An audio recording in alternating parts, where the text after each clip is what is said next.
Hello everyone, here I am with new video for you, and this video is really very important for you.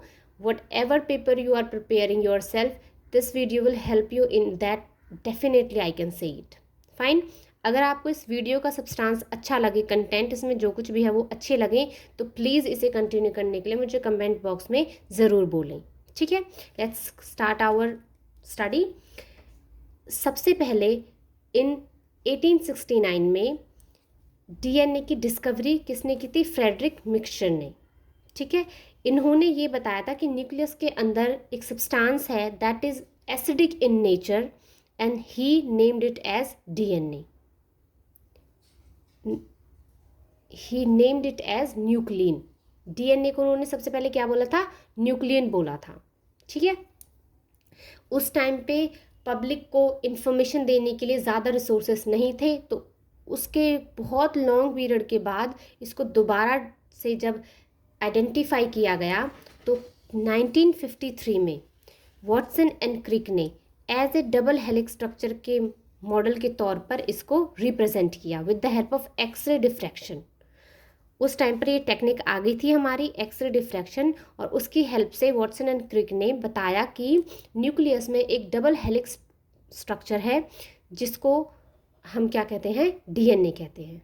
ठीक है, जब DNA की structure की वो हो गई थी, पहचान हो गई थी, तो उन्होंने बताया था, जो वॉटसन क्रिक ने बताया था कि उसमें कुछ बेसिस है जिनका एक कॉम्पोजिशन है एक दूसरे के साथ, तो उसी के बेस पर वो एक डबल हेलिक्स स्ट्रक्चर बनाते हैं. पर उसका प्रपोर्शन क्या है एक दूसरे के साथ, ये किसने बताया था? एरविन चारगेफ ने.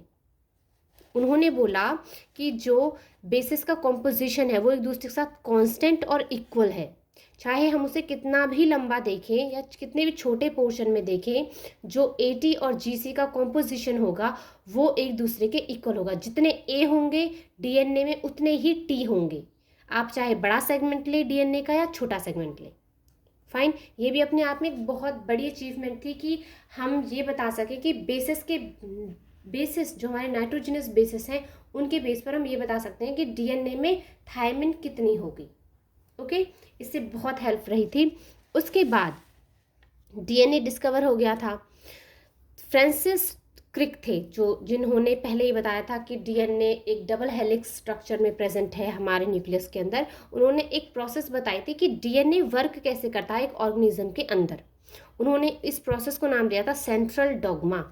Central dogma means whatever is happening in the centre of our cell.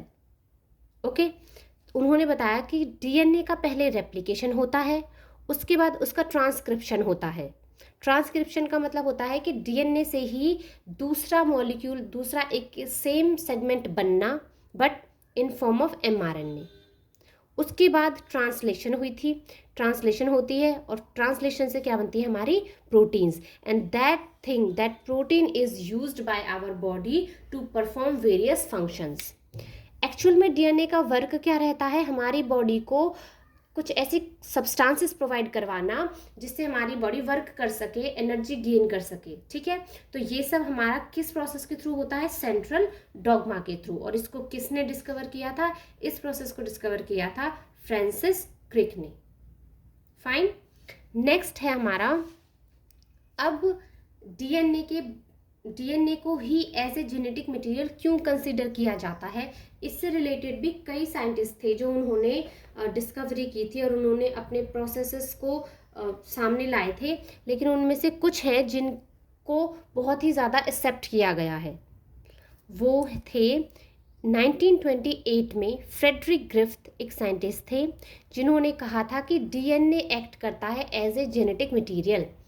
उन्होंने ये बोला कि हमारा जो जेनेटिक मटेरियल है वो इमॉर्टल है, वो मरता नहीं है. अगर हम चाहें तो उसे किसी इमॉर्टल सेंस में भी ले सकते हैं.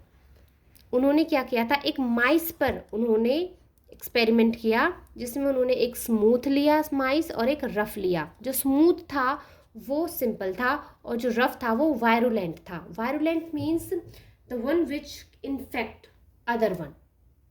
ओके, इससे रिलेटेड और भी साइंटिस्ट्स हैं, उनके बारे में हम नेक्स्ट वीडियो में पढ़ेंगे. और ये इनके नाम और इनके रिलेटेड वर्क आपको आने चाहिए। इनसे रिलेटेड एक एक क्वेश्चंस आता है जो आपका करेक्ट आपको आता होगा तो you can do it right at the moment, और नहीं आता होगा तो you can't do it. Fine. And if you think that this video is useful for you, please like it, subscribe it, and share it with your friends. Thank you so much.